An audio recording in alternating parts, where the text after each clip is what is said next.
जय माई की सभी को। और कल हमने पढ़ा था, बताएगा कोई क्या पढ़े थे हमने कल?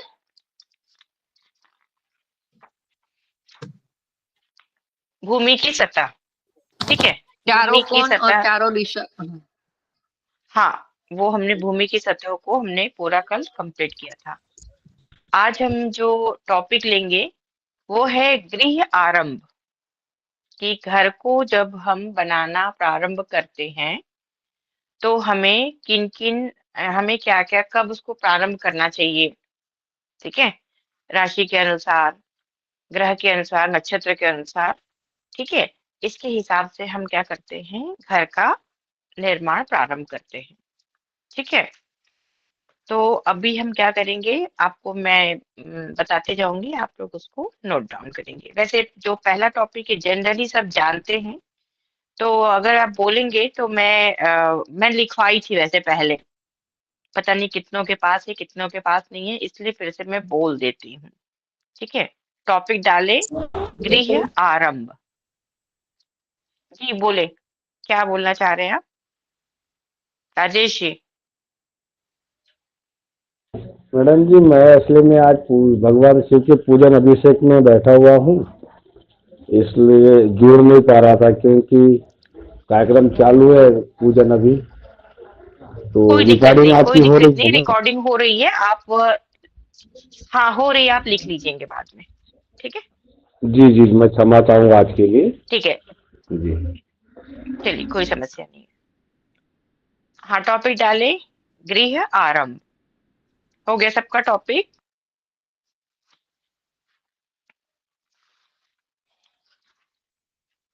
ठीक है, चलिए लिखिए। हम्म,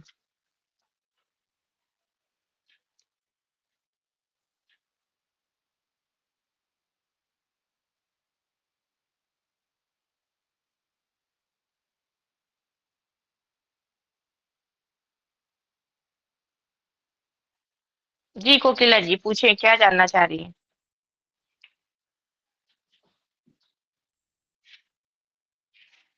कोकिला जी क्या जानना चाह रही है, बोले। नहीं, ठीक है, चलिए लिखिए। नंबर 1, गृह आरंभ और गृह प्रवेश के समय।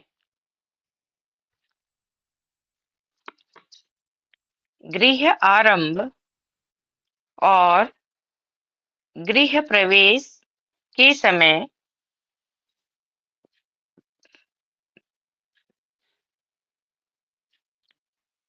कुल देवता, कुल देवी, गणेश,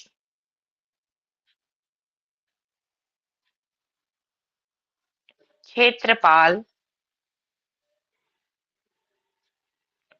वास्तु देवता,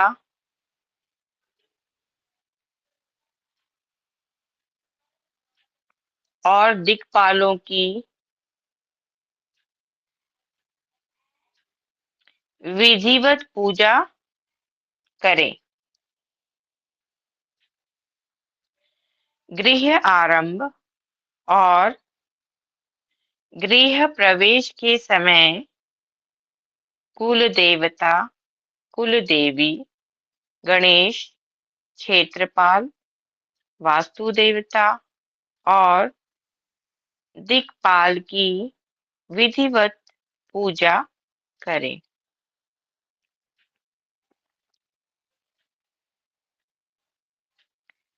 आचार्य,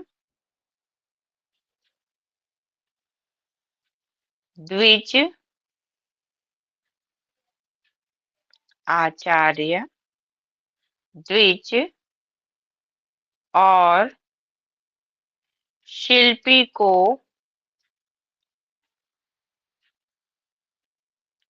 विधिवत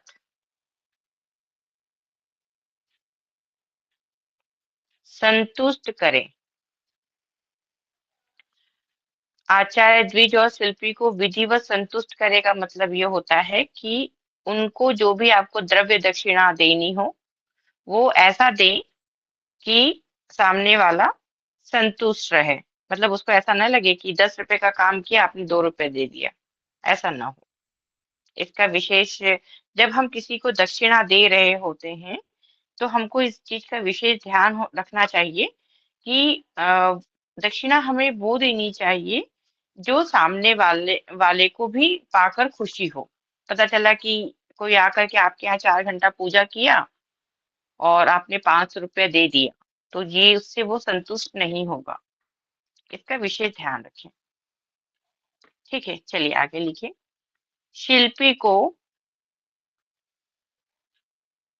शिल्पी को वस्त्र और अलंकार दे। शिल्पी को वस्त्र और अलंकार दे।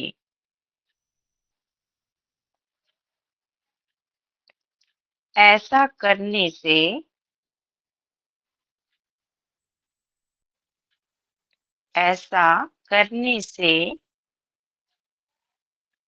घर में सदा सुख रहता है। ऐसा करने से घर में सदा सुख रहता है। जो मनुष्य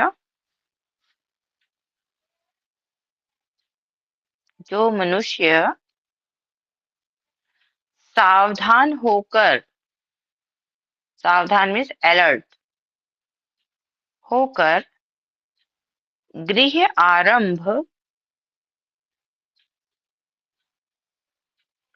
या गृह प्रवेश के समय वास्तु पूजा करता है। जो मनुष्य सावधान होकर गृह आरंभ या गृह प्रवेश के समय वास्तु पूजा करता है, वह आरोग्य, पुत्र, धन और धान्य प्राप्त करके सुखी होता है। वह आरोग्य, पुत्र, धन और धान्य प्राप्त करके सुखी होता है। परंतु जो मनुष्य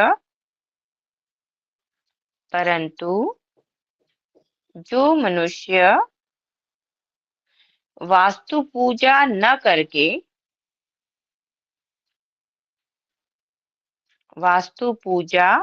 करके नए घर में प्रवेश करता है, नए घर में प्रवेश करता है, वह नाना प्रकार के रोग,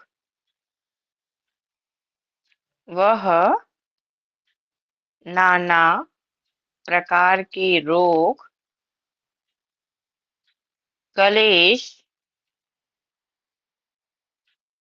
और संकट प्राप्त करता है। वह नाना प्रकार के रोग, कलेश और संकट प्राप्त करता है। यहाँ तक सबका हो गया?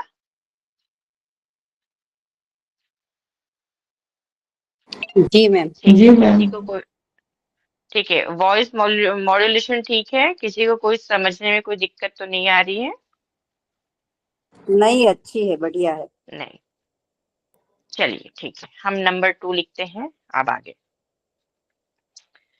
अब हम समझेंगे कि राशि के अनुसार, ठीक है, कब हमें क्या करना चाहिए, है ना। चलिए लिखिए नंबर 2 पे, मेष, वृषभ, मेष, वृषभ, कर्क,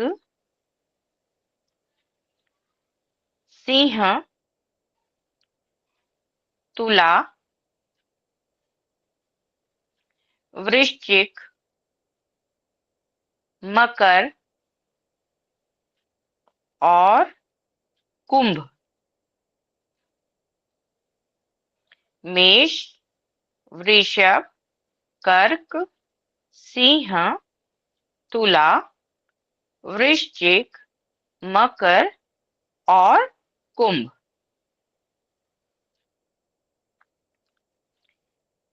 इन राशियों के, इन राशियों के सूर्य में, इन राशियों के सूर्य में गृह आरंभ करना चाहिए। इन राशियों के सूर्य में गृह आरंभ करना चाहिए। मिथुन, कन्या, धनु और मीन। मिथुन, कन्या, धनु और मीन। इन राशियों के सूर्य में, इन राशियों के सूर्य में गृह निर्माण, गृह निर्माण आरंभ नहीं करना चाहिए। इन राशियों के सूर्य में गृह निर्माण आरंभ नहीं करना चाहिए।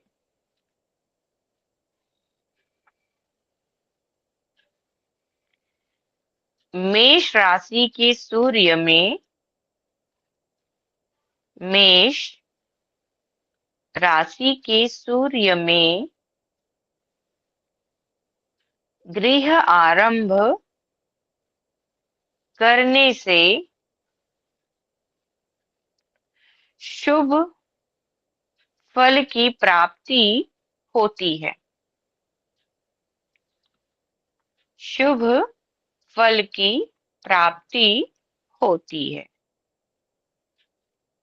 मेष राशि के सूर्य में गृह आरंभ करने से शुभ फल की प्राप्ति होती है।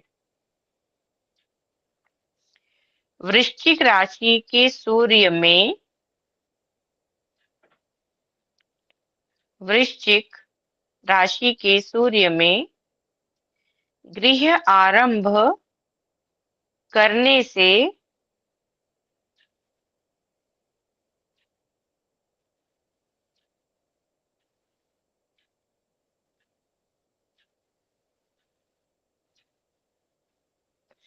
धन की वृद्धि होती है। धन की वृद्धि होती है।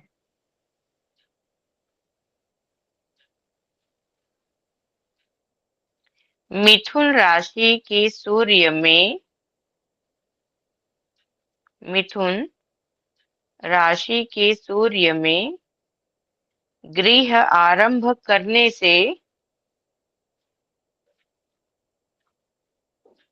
मृत्यु होती है। मृत्यु होती है। मिथुन राशि के सूर्य में गृह आरंभ करने से मृत्यु होती है। कर्क राशि के सूर्य में गृह आरंभ करने से शुभ फल की प्राप्ति होती है। कर्क राशि के सूर्य में गृह आरंभ करने से शुभ फल की प्राप्ति होती है।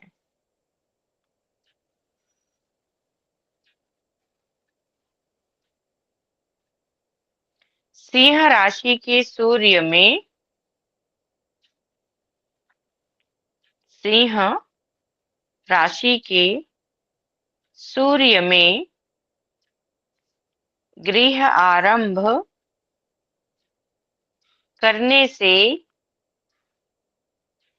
सेवकों की वृद्धि होती है।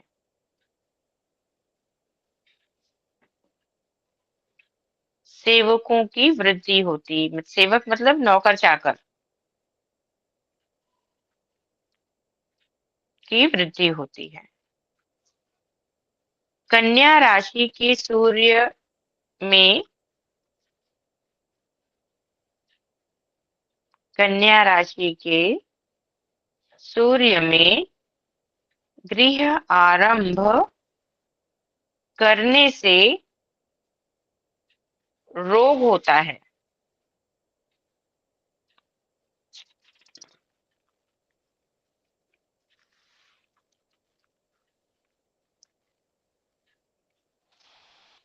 कन्या राशि के सूर्य में गृह आरंभ करने से रोग होता है।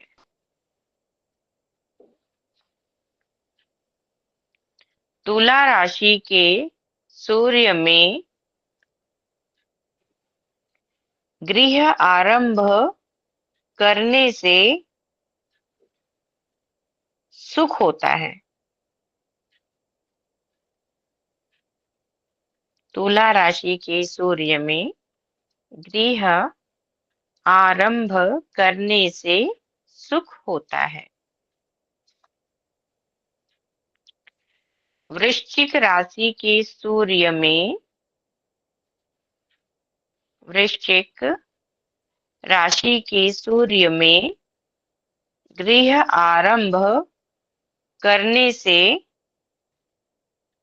धन की वृद्धि होती है। धन ये की लिखवा चुकी है मैम। वृश्चिक राशि का ये लिखवा रिपीट चुकी हुआ। हूँ। हाँ, एक मिनट, मैंने मेष वृषभ मिथुन सिंह कन्या अभी नहीं नहीं लिखवाया। मेष लिखाया मैंने, मिथुन लिखवाया, कर्क और सिंह कन्या लिखवाया है। वृश्चिक वृश्चिक भी तो वृश्चिक लिखा है, वृश्चिक। नहीं, वृश्चिक लिखवाया नहीं, मैंने ये बोला था कि ये राशि में आपने अगर मकान का प्रारंभ किया तो वो शुभ होता है, ऐसा बताया मैंने आपको। अब उसके विशेष एक वृश्चिक एक राशि राशि का से वृश्चिक का भी हाँ। आपने लिखवा दिया पहले ही, मेष के बाद वृश्चिक ही लिखवाया। एक मिनट, वृषभ लिखवाया मैडम। अच्छा, अननेसेसरी वृश्चिक बोला। मत करो। नहीं वृषभ अच्छा उसको अगर अरे मैंने लिख वृश्चिक लिया है, पहले बात दूसरी बोला बार नहीं, आया अगर है तो बोला क्या है तो आप उसको वृषभ कर लीजिए उसको, ठीक है। कोई बात नहीं, कोई बात नहीं दीदी। ठीक है, वो वृषभ है। अब वृश्चिक अभी लिखवा रही हूँ।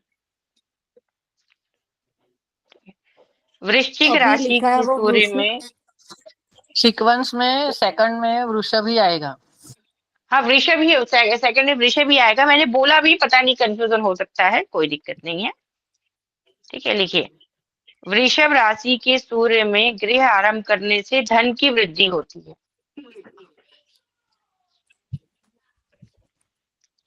धन की वृद्धि होती है।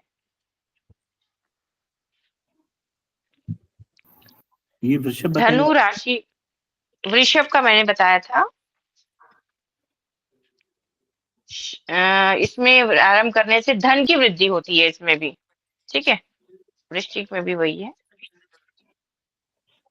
धनु राशि के सूर्य में गृह आरंभ करने से महान हानि होती। किसी का माइक ऑन है, ऑफ कर ले। धनु राशि के सूर्य में गृह आरंभ करने से महान हानि होती है।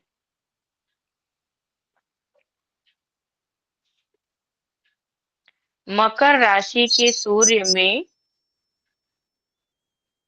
मकर राशि के सूर्य में गृह आरंभ करने से धन प्राप्त होता है।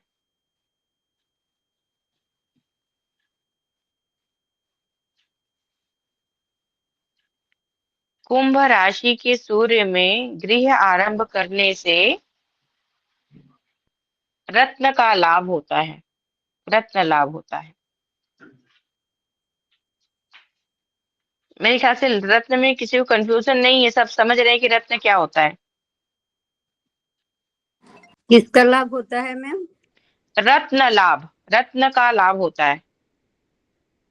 Okay I okay. होप सब रत्न को समझते हैं।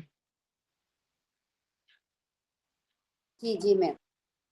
ठीक है, ठीक है। मीन राशि के सूर्य में मीन राशि के सूर्य में गृह आरंभ करने से रोग तथा भय होता है।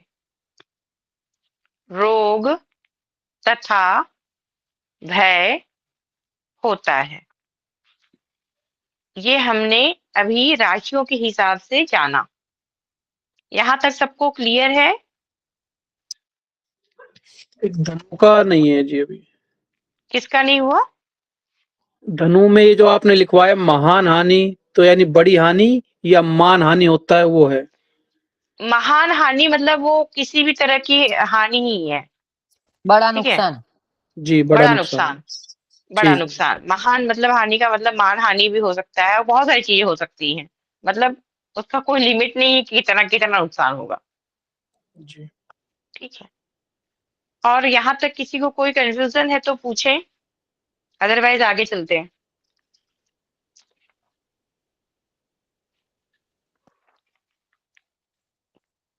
आई होप सब क्लियर है। ठीक है, चलिए नंबर 3 डालिए।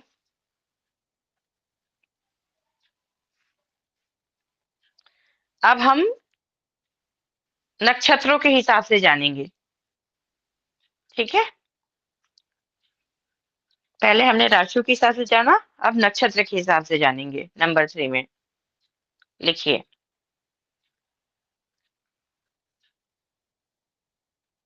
अश्विन,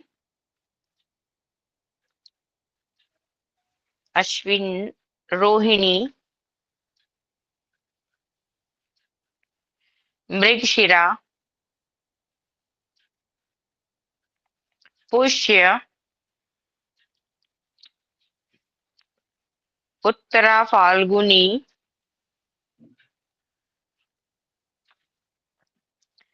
हस्त, चित्रा, स्वाति, अनुराधा, ज्येष्ठा, मूल, उत्तराषाढ़, उत्तराषाढ़ा बोलते हैं या उत्तर आषाढ़ बोलते हैं, श्रवण यानी सावन, उत्तरा भाद्रपद और रेवती। ये नक्षत्र गृह आरंभ में श्रेष्ठ माने जाते हैं। रिपीट कर रही हूं, अश्विनी, रोहिणी, मृगशिरा, पुष्य, उत्तरा फाल्गुनी, हस्त, चित्रा, स्वाति, अनुराधा, ज्येष्ठा, मूल, उत्तराषाढ़, श्रवण या सावन, उत्तरा भाद्रपद और रेवती। ये नक्षत्र गृह आरंभ में श्रेष्ठ माने जाते हैं। नंबर 4, हम अब पक्षों के बारे में समझ लेते हैं। नंबर 4, शुक्ल पक्ष में गृह आरंभ करने से सुख और शुक्ल पक्ष में गृह आरंभ करने से सुख और कृष्ण पक्ष में गृह आरंभ करने से कृष्ण पक्ष में गृह आरंभ करने से चोर डाकुओं से भय होता है।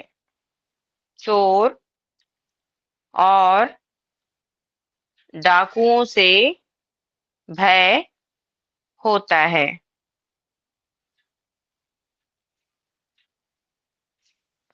नंबर 5,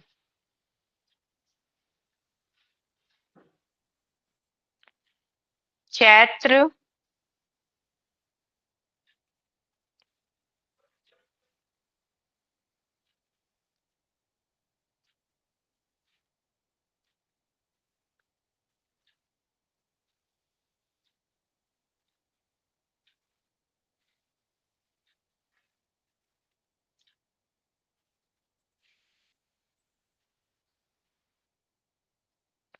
एक मिनट, ये ना जो जेठ का महीना है आपका नंबर 3 में, उसको काट दीजिए तो।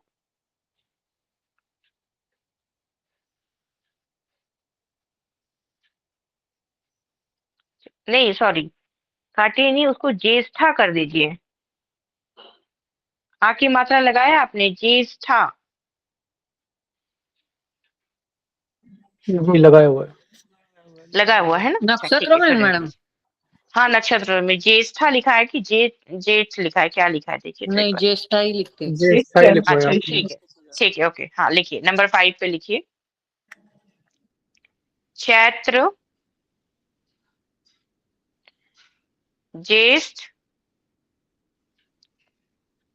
आषाढ़, भाद्रपद, आश्विन, पौष और माघ। चैत्र, ज्येष्ठ, आषाढ़, भाद्रपद, आश्विन, पौष और माघ। ये मास या ये महीने गृह आरंभ के लिए निषिद्ध कहे गए हैं। निषिद्ध मतलब मना किए गए हैं, है ना? निषिद्ध मतलब मना है कि इस महीनों में हमें गृह आरंभ नहीं करना चाहिए। वैशाख, श्रावण, कार्तिक, मार्गशीर्ष और फागुन। रिपीट वैशाख, कर दीजिए। हर कर वैशाख, श्रावण, कार्तिक, मार्गशीर्ष और फाल्गुन।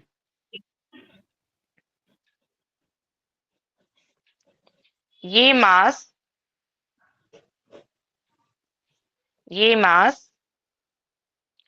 गृह आरंभ के लिए उत्तम कहे गए हैं। ये मास गृह आरंभ के लिए उत्तम कहे गए हैं।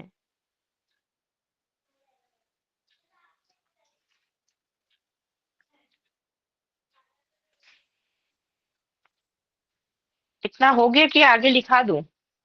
ये तो थोड़ा सा 2 पेज 2-3 पेज का है अभी ये।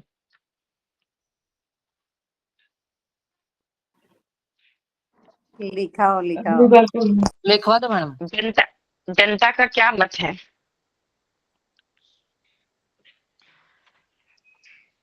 क्या आप लोगों का मत है कि लिखवाऊं? ठीक है, लिखिए। चैत्र मास में गृह आरंभ करने से चैत्र मास में गृह आरंभ करने से रोग और शोक की प्राप्ति होती है। चैत्र महीने में अगर कोई घर बनाना शुरू करता है तो रोग और शोक की प्राप्ति होती है। जैसे कि आप लोगों ने देखा होगा, आपके आसपास ही आपको दिखा होगा कि कुछ लोग जैसे घर में प्रवेश करते, नए घर में जाते हैं तो कुछ ना कुछ अनहैप्पीनेस हो जाता है उनके साथ। कोई बीमारी हो जाता है, कहीं कुछ हो जाता है, तो लोग बोलने लगते हैं यार ये क्या, हम इस घर में आए हैं तब से हम परेशान हो गए हैं। जी कोकिला जी बोले। बोले बोले। यदि यदि किसी ने कर लिया है तो उसका क्या उपाय है मैम? बताएंगे जी वो भी। अगर बीमारी बता नहीं रहे तो अभी इलाज भी हमारे, बताऊंगी। हाँ, सुनिए, मेरे एक रिलेटिव है ना, मेरे को पता नहीं था, फिर भी मैंने बोला था कि वैशाख मास आता है तो आप वही दिनों में जाओ, तो वहाँ के ब्राह्मण ने उसको बुलाया कि चैत्र मास बहुत अच्छा है, तो उसने गृह आरंभ कर दिया और उसको आ, अंत ऐसी बीमारी हुई कि उसका आंतड़ा है वो बाहर निकालना पड़ा, 2 बार ऑपरेशन करना पड़ा और ठीक अभी है, बहुत मतलब आप बीमार ये, है। इसलिए जी आप ये मानते इसलिए हैं, आप ये बढ़ाने जी से जी आप ये समझ पा रही हैं कि ये प्रॉब्लम अगर मैं पढ़ा रही हूँ तो ये आप सामने फेस कर रही हैं, किसी के लिए, किसी के भी माध्यम से कर रही हैं, बट ये आप देख रही हैं कि अगर ऐसा होता है तो ये जो मैंने बोला एज इट इज आपके सामने प्रैक्टिकल भी हो गया। हाँ हाँ, मैंने पता नहीं, मैं ये जानती नहीं थी, जब आपका क्लास ज्वाइन किया तब मेरे को पता चला, मगर मैंने पंचांग में पढ़ा था तो मैंने उनको मना किया था आप 1 वीक के बाद जाइए, और ये इतना बीमार, 2 साल से बीमार है और बहुत परेशान हो गए हैं, तो इसलिए मैं आपको पूछ रही हूँ कोई उपाय है तो आप मैं बता बताइए। दूंगी, मैं आपको पर्सनली भेज दूंगी उनके लिए नंबर पे, आप उनको वो उपाय दे ओके, दीजिएगा। ठीक है, शुक्रिया शुक्रिया चलिए शुक्रिया मैम। चलिए जी, धन्यवाद। और बताएं आपका क्या प्रश्न है, आप क्या पूछना चाह रहे हैं? जी ऐसा ये होता क्यों है इसमें चैत्र मास में रोग और शोक? अब वो होता है, ऐसा क्यों होता है, अब उसके लिए थोड़ा डीप स्टडी करना पड़ेगा। और अभी जो मैं आप लोगों को पढ़ा रही हूँ वो मैं बहुत ज्यादा शॉर्ट चीजों को जो बहुत जरूरी है वो सब चीजें आप लोगों को बता रही हूँ। बेसिक बेसिक चीजें मुझे लगता है कि सबको जानकारी होनी चाहिए। ठीक है, ये जो आप लोगों को बता रही हूँ इससे आपको बेनिफिट ये मिलेगा कि सबके पास, सबको सबको पंचांग आजकल गूगल में मिल जाता है। ठीक है, डेट का आप डालोगे तो पंचांग आपको मिल जाएगा। तो आपको जैसे कोई काम, जैसे जो पंडित भी हैं वो भी और जो नॉर्मल हैं वो भी, तो ये देख पाएंगे कि भैया सूर्य कौन से राशि में है, कौन सा मास चल रहा है। ठीक है, और ग्रह आरंभ करने है या कुछ करना है तो हमको करना चाहिए या नहीं करना चाहिए। एटलीस्ट आप अपने क्लाइंट को या अपने जो भी जजमान हैं आपके, उनको एक सही गाइडेंस दे पाओगे। इसलिए ये चीजें मैं आपको बता रही हूँ। ठीक है, और डीप में जी जानना हो तो मैं आपको बाद में इस पे चर्चा करेंगे। ठीक है, अच्छा, एक इसको ये था प्रोफेशनली। इसमें जो हाँ बैसाख जी, सावन कार्तिक मार्गशीर और फाल्गुन मास है ना, ये उत्तम मास कहे गए हैं, लेकिन इसमें जैसे कृष्ण पक्ष में आपने ऊपर लिखवाया कि चोर डाकों से भय होता है, तो क्या उनको कृष्ण पक्ष को छोड़ देंगे या लेंगे इसमें? देखिए, मैंने बताया आपको शुक्ल पक्ष में जो है ग्रह का प्रारंभ करते हैं, ठीक है? जी और कृष्ण पक्ष में क्या होता है कि अगर हम करते हैं तो घर में जैसे चोरी वगैरह का ये जो खतरा होता है, ये सब चीजें होती हैं, ठीक है? जी। तो उस इसलिए हमें वैसा नहीं करना चाहिए। कृष्ण पक्ष को छोड़ देना हमें इसमें अच्छे महीनों में हाँ भी। जी, हाँ, कृष्ण पक्ष को छोड़ दें। अच्छे महीनों में उसको आगे समझाऊंगी मैं, ठीक है? जी लेकिन जो विषय जो मैंने जो बताया जो खराब महीने हैं उनमें उनको तो बहुत सारी चीजें करनी होती। इसमें और डीप है सर, जी लेकिन ठीक है। फिलहाल अभी इसको लिखिए। ग्रह आरंभ करना मतलब ग्रह में प्रवेश करना या ग्रह बनाना शुरू दोनों करना? दोनों दोनों दोनों होता अच्छा है। तो ग्रह ऐसे एक्चुअली ग्रह प्रारंभ के लिए कुछ विशेष तिथियां होती, उसमें भी जीर्णोद्धार जो होता है, जैसे कि हमने कोई पुराना घर खरीदा, रिनोवेट, ठीक हाँ है? रिनोवेट। हाँ, रिनोवेट किया, देन हम उसमें रहने जा रहे हैं, तो उसके लिए भी कुछ मुहूर्त होते हैं, उसमें हमें मतलब जाना चाहिए। और नए घर में भी घर बनाने का जो है वो अलग है, और देन उसके बाद प्रवेश के लिए भी अलग अलग है, ठीक है? हम स्टेप बाय स्टेप चल रहे हैं, समझ जाएंगे आप। आई होप अभी तक की जो क्लासेस हुई हैं सबका कॉन्सेप्ट बहुत क्लियर है। जो रेगुलर आ रहे हैं उनकी बात कर रही हूँ, जो नहीं आ रहे हैं उनकी बात नहीं कह रही हूँ। जी चलिए लिखिए। वैशाख, वैशाख मास में गृह आरंभ करने से, वैशाख मास में गृह आरंभ करने से धन, धान्य, पुत्र तथा आरोग्य की प्राप्ति होती है। वैशाख मास में गृह आरंभ करने से धन, धान्य, पुत्र तथा आरोग्य की प्राप्ति होती है। ज्येष्ठ मास, ज्येष्ठ मास में गृह आरंभ करने से मृत्यु तथा विपत्ति प्राप्त होती है। मृत्यु तथा विपत्ति प्राप्त होती है।